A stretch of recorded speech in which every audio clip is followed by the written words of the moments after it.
Get great deals throughout the store at Safeway. Right now at Safeway, save on all your favorite brands and earn 4 times rewards points. Shop now for items like Head & Shoulders, Secret Deodorant, Olay Body Wash, Vicks NyQuil, Crest 3D Whitening Toothpaste, Oral-B Manual Toothpaste, and Crest Mouthwash, and earn 4 times rewards points with Safeway for you. Visit Safeway.com for full offer details and to find out more deals. Offer expires January 23rd. Restrictions apply. Promotions may vary.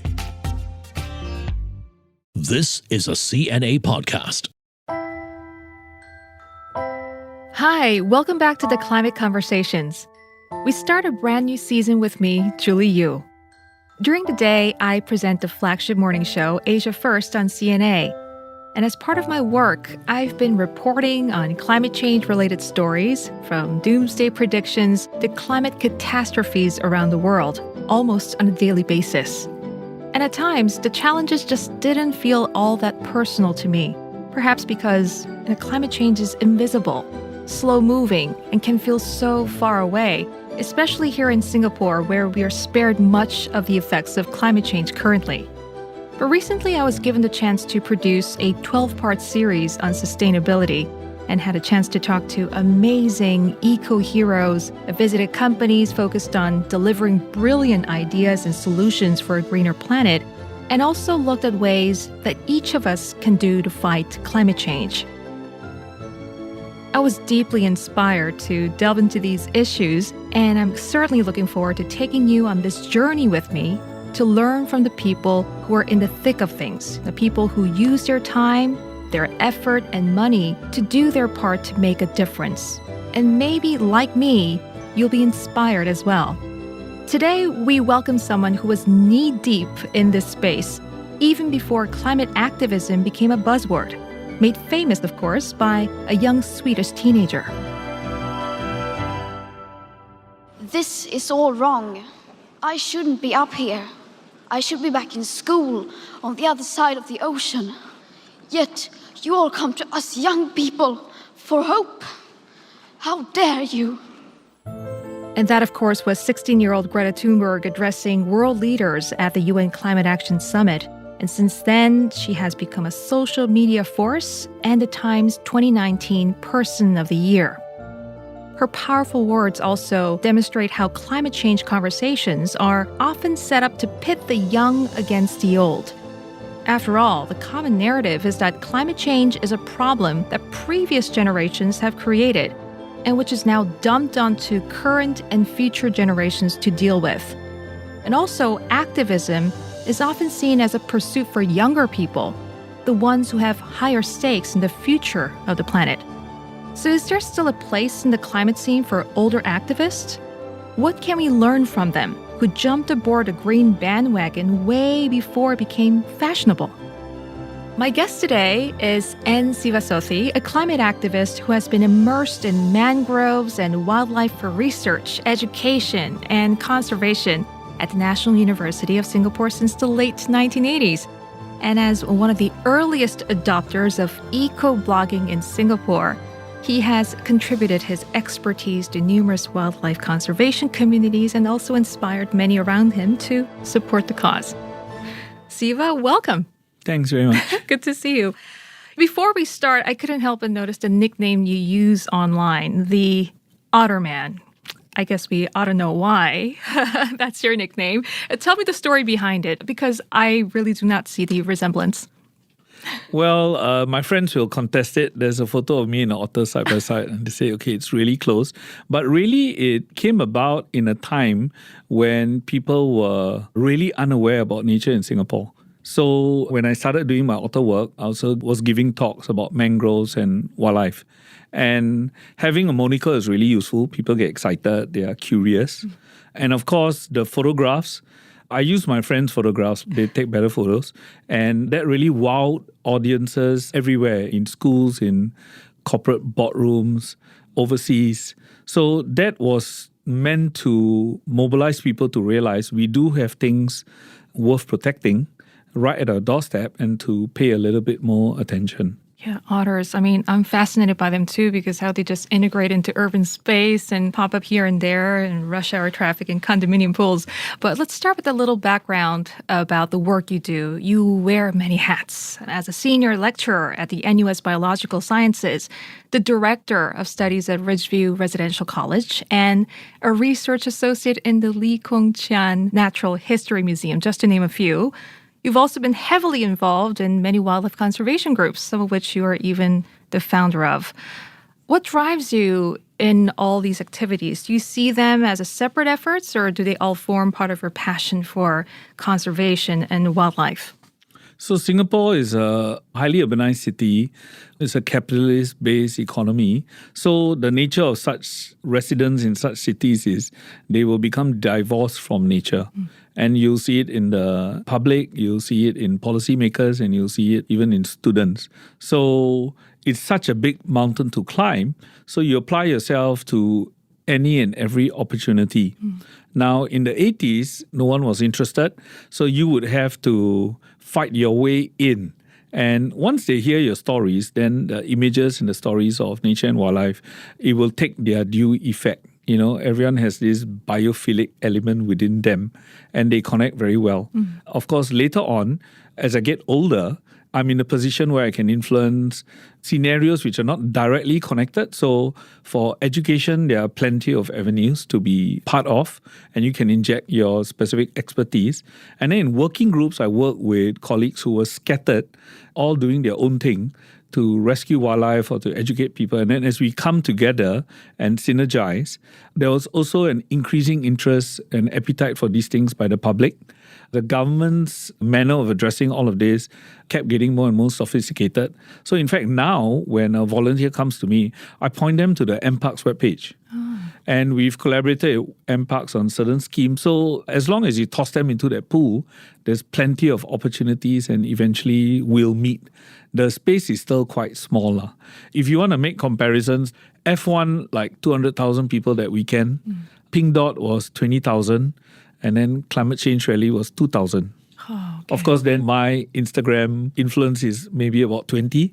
So as you spend time in the field, you look to wherever you can provide partnership. What has been quite extraordinary is in the past 2 decades or 3 decades, the interest has simply heightened.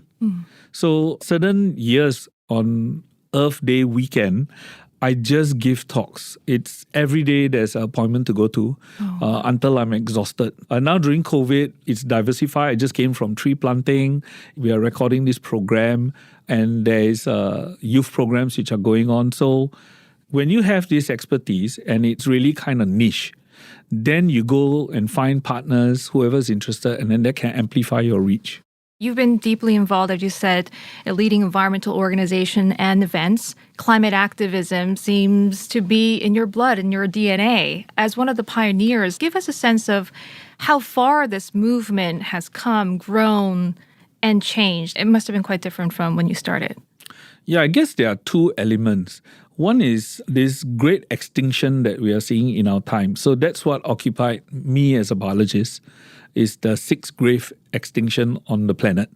And as I cycled around Singapore, I could see land use change. And it's very dramatic, very fast. So that personal motivation came from the biodiversity sector. We are losing forests. Not just in Singapore. Everything you see in Singapore is reflected in Southeast Asia and the world. So that fueled our desire to share what we had, which was worth protecting, and what you can do about it with the larger masses. But then sustainability, climate change, sort of raced and took over. It became now a predominant issue. So then we hook our cause onto that because the biodiversity loss, biodiversity conservation is a subset of having a sustainable future. So the push from sustainability exemplified by Singapore's Green Plan 2030, where you see 5 ministries all getting into the act. So we're not just going to think about how we recycle plastic, but also what we do about green financing. It's quite holistic. So that movement has taken on a very different force. It's a very powerful force. And we in the biodiversity sector are going to make sure we are part of it. When we think about extinction, most of us probably imagine Armageddon and the dinosaurs being swiped out by the rain of asteroids or volcanic eruptions. But could you paint a picture for us, like what this would look like for Singapore and Asia, and how optimistic are you about this fight? Around 65 million years ago, there's great extinctions. Mammals, which were really tiny, then begin to dominate. So that periodic disappearance is something we are seeing today. Except that the force is not a meteor or climate change, it's actually just action of man. And you can see that locally as well, not just regionally or globally. So in Singapore, growing up, I've seen many spaces disappear. And then action by originally the colonial government to maintain a catchment, and then subsequently independent Singapore to set aside certain spaces, has actually seen an improvement. So we are in actually better shape than we used to be. But still there's going to be loss as the land bank is used for various purposes of society. And so the tension is there still. But the massive extinctions that could have happened. And then we are dealing with how to restore and mitigate for current biodiversity. Our job is to make sure it's not silent forest. So there's poaching pressure in various places, so you can't even hear the birds sing. In Singapore, at least, we don't have issues of poaching. And so animals like the pangolin, the straw-headed boo-boo, the hornbills that you see, right? These are in serious threat regionally. But in Singapore, they can flourish so that they turn up in NUS, it's crazy. When I was a student, you'd have to go to the forest, be very patient, and then, you might have a glimpse of a pangolin or a hornbill, right? And now they're turning up on campus. So it means that in the areas we've protected, they're doing well. And now they're trying to find spaces outside. And then we're trying to figure out how well can we accommodate them.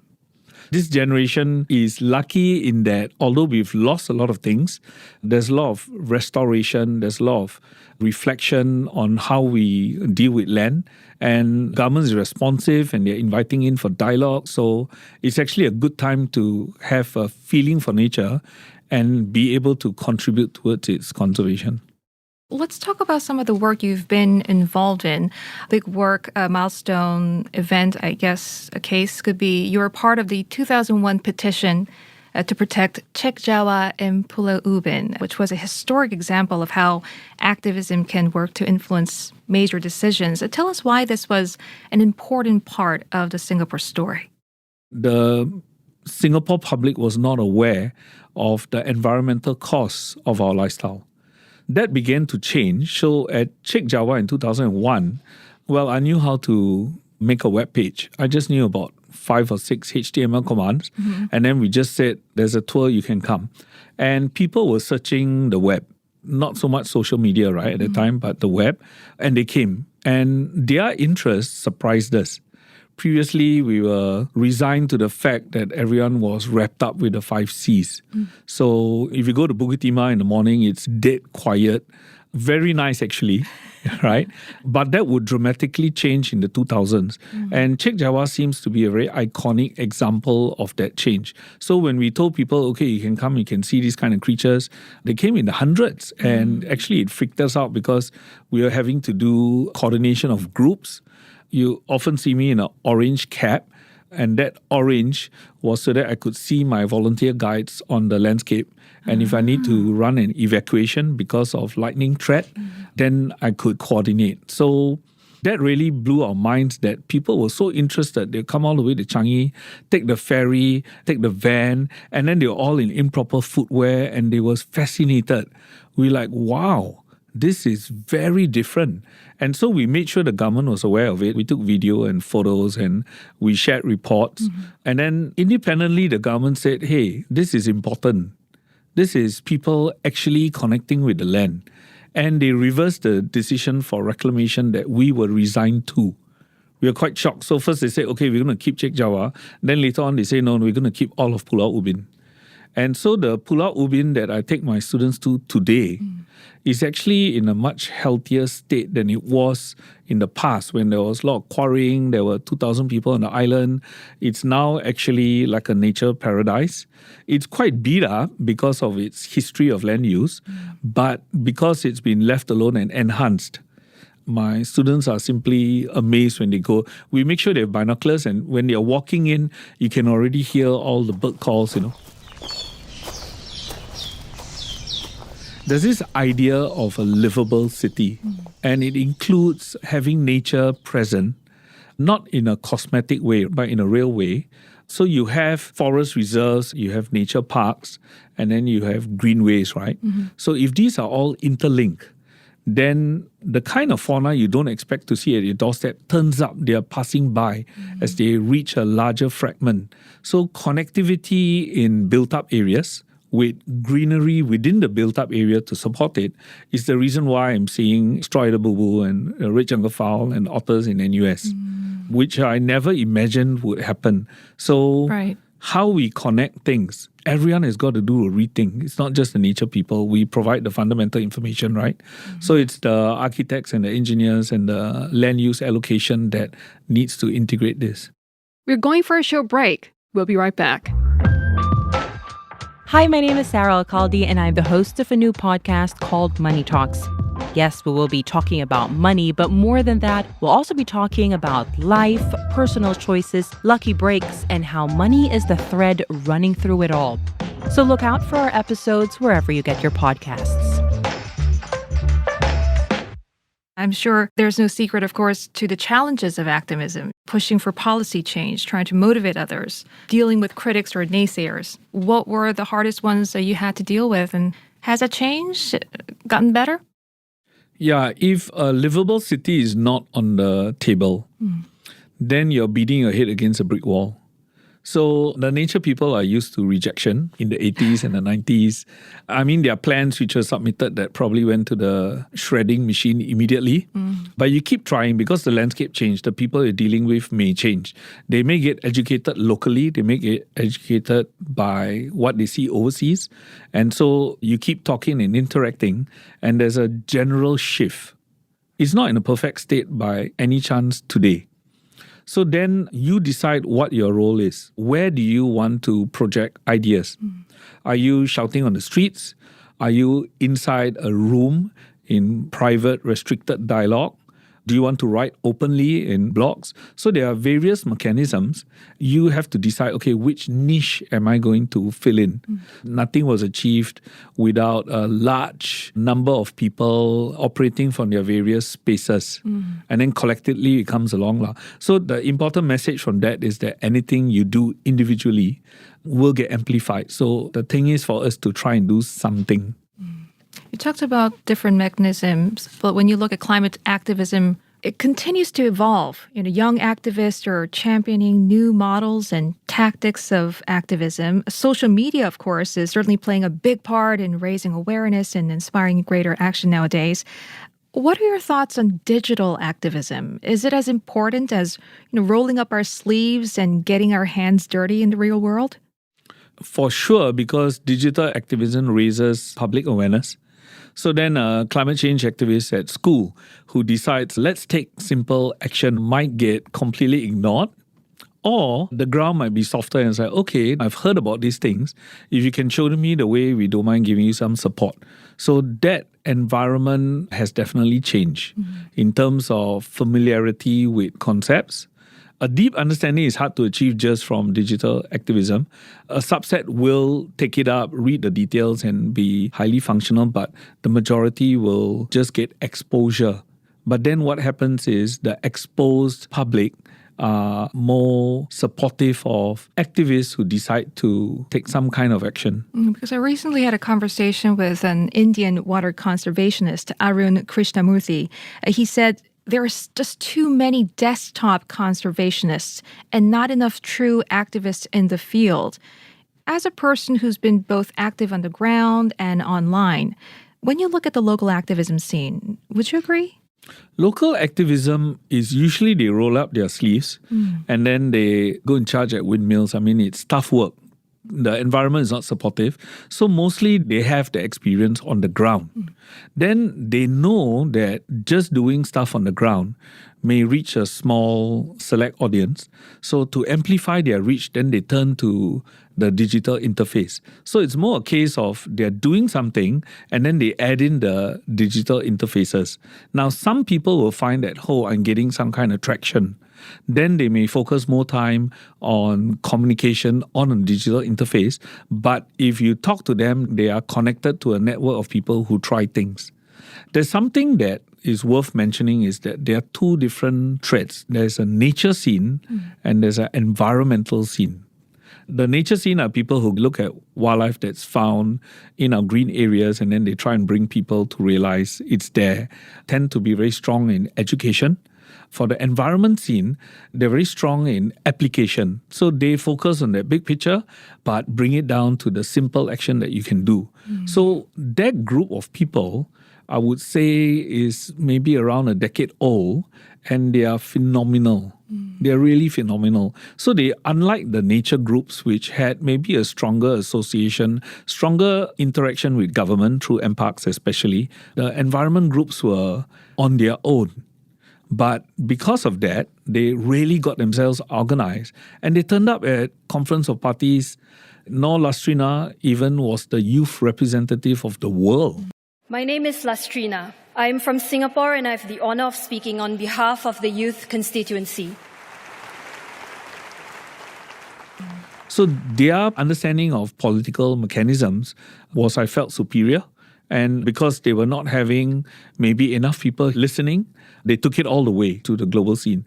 Once I sat down with them, we organized, what did we call it? It was acts of love. So that means you see someone who's wrapping a donut 10 times and you're a customer. And then you'll say, hey, I'm your customer. And actually you just wrap one time can. Now the impact of that can be very high. But now that relationship has changed. Now we have a Ministry of Sustainability and Environment and the engagement level is quite high. And these activists are being tapped for the potential that they have towards solutioning. It's not that the Ministry of Environment wasn't doing anything. They were targeting like big picture, So an incredible thing that happened was the Extended Producer Responsibility Act. So around the world, everyone says, okay, you, the individual, what are you doing? What burden are you presenting? And then the industry was free of any responsibility. But now people are saying, wait a minute, there's a social cost and environmental cost that society is picking up the tab. You got to be part of it. And so extended producer responsibility spreading around the world, right? And in Singapore, we've passed the law already. So that was brilliant. But it's good that now there's greater cohesion between the ground and the ministry. And with SGP 2030, right, I can't even keep up with the meetings. Whenever I'm invited, I say, have you heard of this person? Because they're young and energetic, they got energy, and they're well-read, And when they address sustainability issues, they're really holistic. Yeah. Speaking of young activists, we see young activists often at the forefront of the climate debate. They're more visible in the environment movement. And a survey showed that older generations are often accused of caring less about the climate than younger people, like the Gen Zs and millennials. What's your thought on that? Is age a factor in climate process, or is this just an unfair stereotype? I was at a funeral, and then we're helping to clean up after. The flowers will be disposed of naturally, right? And then my aunt said, go through all of it and take out the little bits of plastic. And I'm not talked to her about any of these topics. So that sensitivity to environment can be present in older generation. The people who are much older, they conserve resource use due to maybe lack of affluence. So they're more careful about use of material. So I inherited all this like, switch off the lights, right? Is something ingrained in us from young. Don't waste electricity, that kind of thing. So they have that outlook for food waste, for use of water, use of electricity, and that all contributes towards sustainability. So the modern movement is not something they'll find very foreign. But then you have, I guess, a layer that was so infused in capitalism, essentially, that your mind is filled up with what you need to do at work, and you ignored everything else, and what you look for was conveniences. We didn't realize that We didn't have landfills anymore in Singapore. They were at Semakau. Semakau is filling up. It's not only going to last, 2030, 2035. We got to think about how much waste we are disposing. So I think there is a layer that focus on prosperity with convenience. And so all these environmental issues, they didn't get exposure so much to it. Yes, okay, we have limited water supply, but it's not very strong. So that generation, yes, they were focused on something quite different. We are so used to convenience, and in a fast-paced lifestyle, we got to stop and think about things. So in your pantry, I was told, everyone put any kind of waste, even the recycling bin. So we have to strategize how we get them to think before they throw. Because one coffee cup into the paper bin means your contractor will dispose it as rubbish. It doesn't get recycled, right? So we see that everywhere in Singapore. There's a big struggle how to just recycle properly. And that means just slowing down and thinking. But we live in a very fast-paced society. With the younger generation, they get quite a lot of exposure to issues that they're familiar. But you live in fast-paced society, I tell you, climb one floor to throw your recycling. It's like, what? Really? So we test our neighborhoods and we find out what's possible. And then we slowly can improve recycling, reduce recycling contamination. It's heartbreaking when it happens. Siva, and based on your experiences, how do you see climate activism evolving in years to come? Well, climate activism has really burst on the scene these past few years, right?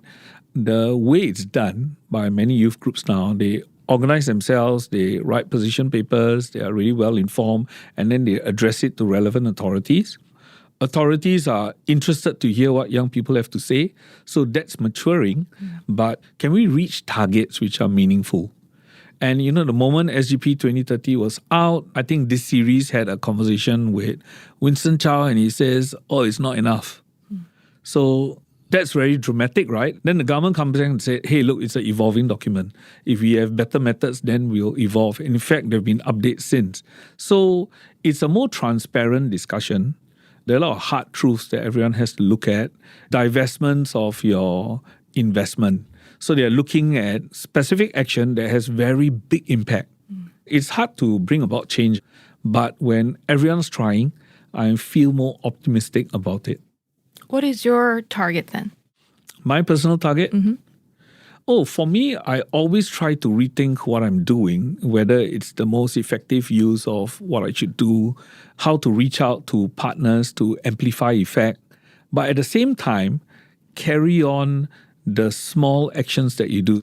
This is reading week at the university, so I invited my class. Okay, who has questions about conservation? You can ask me anything. So only 3 students turned up. And we had our full 2-hour session. And I told them this conversation is as important as if there were 30 people or 100 people. Because the ones who want to know what we can do better are coming for the conversation. So that's as important as going and engaging a large group of people somewhere else. And you find that a lot of the activists, they have this resilience. I've arranged things and I say, hey, I think only like 10 people will come. They say, no, that's excellent. So to keep at it, because when you engage and activate minds, you're hoping that people will exceed you. For activists, it's quite funny. We went for some meeting and it's to do with marine litter. And I was like so excited. This is the first time we're having this big meeting. Multiple entities were present and all that. They took down everything we had to say and they say, we'll get back to you. And one of the young activists said, so when will that be? Will it be next week? So the impatience of youth, right? Because they've heard these stories in their education, then we want to see change immediately. I think it's a very important and valuable contribution to this whole activism scene where we're running out of time, so we need to act with greater urgency. And to end off, Siva, what message do you have for our listeners? Perhaps one unshakable truth you've discovered in your decades of climate work? Just do something. Anything. A great message to end on, I must say. Thank you very much, Siva, for sharing your journey and your insight with us. Great to see you. Thank you, Julie. Well, we hope you enjoyed this episode of The Climate Conversations. Well, fancy a juicy burger with no meat? Well, join me next week as I talk to a plant-based butcher and enticing meat lovers to reduce their carbon footprint. This episode was researched by Ho Pei-ning, our sound engineer is Daniel Lee, and the podcast editor is Crispina Robert. We've got a refreshed slate of audio material you can listen to on your commute or your workout. Go to the CNA website or app and look for the listen button and subscribe to the podcast you like. If you have thoughts, ideas, or even stories you'd like to share, please write to us. The details are in our episode notes.